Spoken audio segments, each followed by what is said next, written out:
प्रभूजी, आज काहीतरी धमाकेदार हॉरर गोष्ट सांगा ना. पण जेव्हा आग लुकलुकायला लागेल तेव्हा घाबरू नकोस. प्रभूजी, तुम्ही गोष्ट सांगा ना. ठीक आहे, सांगतो. 3 मैत्रिणी कॅम्पिंगला गेल्या होत्या. मस्करी आणि गाण्यांमध्ये हरवलेल्या. रात्र गडद झाली होती. शांतता सगळीकडे पसरली होती. ऐकलंस का? कुठून तरी आवाज आला. बहुतेक वारा असेल. ती हवा नव्हती. तो एक पशु होता, ज्याला माणसं म्हणायची. वेअरवुल्फ.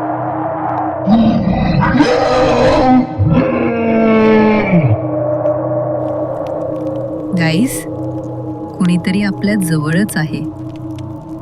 तो आला. जणू अंधारच फाटून गेला होता. लाल डोळे, चाकूसारखे धारदार दात. तो कोण आहे? लवकर इथून पळा.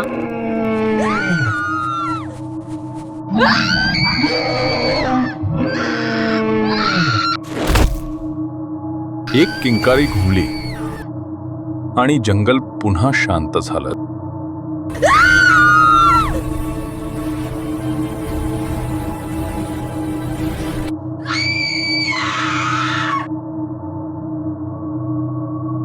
ती पूर्ण रात्र लपून बसली होती. वेअरवुल्फ तिच्या भोवती फिरत होता. सकाळ झाली. 2 शरीरं थंड पडली होती. मग बेटा, जर कधी जंगलात कॅम्पिंगला गेलास तर आग विझू देऊ नकोस.